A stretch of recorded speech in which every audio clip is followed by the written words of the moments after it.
Ah ouais, je m'en rappelle. Ah ouais. Attends juste un petit peu. Garde bien ça. Ouais, je suis d'accord, ouais. Il va arriver à l'occasion qu'on va avoir des équations avec des fractions à l'intérieur. On sait que ce n'est pas nos meilleurs amis, mais des fois, on n'a pas le choix. Il faut utiliser des équations dans ce genre-là. Par exemple, 2x sur 7 plus 3 est égal à 2. On pourrait en prendre d'autres exemples. Prenons celui-là.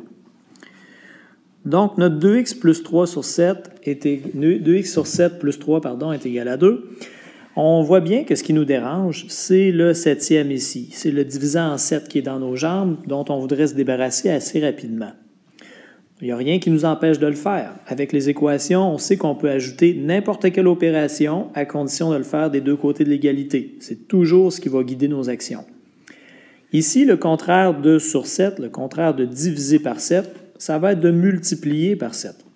Allons-y. On a le droit de le faire, sauf qu'il ne faut pas oublier de multiplier tout ce qui est à gauche par 7. Donc, ça nous prend une parenthèse pour prendre tout ce qui était à gauche, donc 2x sur 7, et le 3 aussi, il va falloir le multiplier par 7.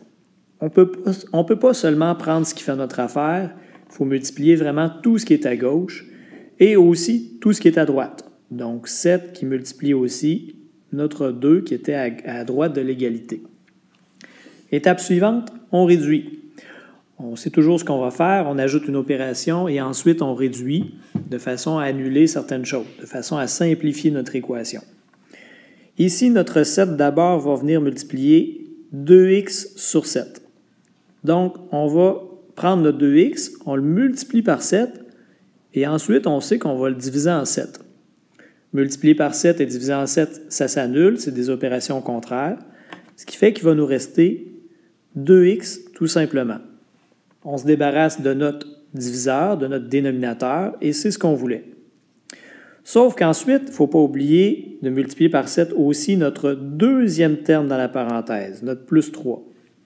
Donc 7 fois 3, ça nous donne 21. On va additionner 21 à tout ça. Et à droite de l'égalité, 7 fois 2, on obtient 14.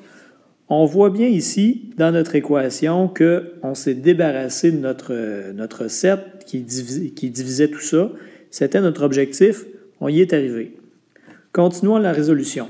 Un peu comme on a fait dans d'autres équations, on va se débarrasser ici du 21 en premier. Il va falloir ajouter de chaque côté de l'égalité l'opération contraire.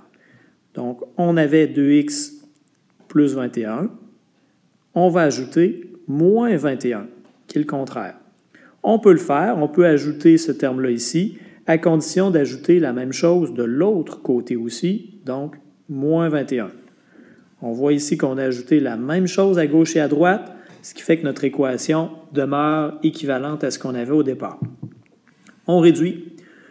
Plus 21 et moins 21, ici, tout ça, ça va s'annuler, donc ça disparaît. Il va nous rester 2x à gauche. Et à droite, 14 moins 21, ça nous donne moins 7. Ensuite, ce qu'il faut faire, c'est se débarrasser du 2, de façon à avoir à la fin x égale quelque chose. Donc, le 2, il vient multiplier notre variable. Le contraire va être de diviser. Donc, 2x divisé par 2 à gauche. On ajoute aussi, dans ce cas-là, divisé par... On va ajouter aussi divisé par 2 à droite. À gauche, multiplier par 2 et diviser en 2, ça s'annule, ça fait le contraire, donc on peut enlever tout ça. Il nous reste x, et à droite, moins 7 divisé en 2, on va laisser ça moins 7 demi, qui est une fraction réduite, une réponse qui est exacte, c'est parfait comme ça. On a trouvé la réponse, x est égal à moins 7 demi.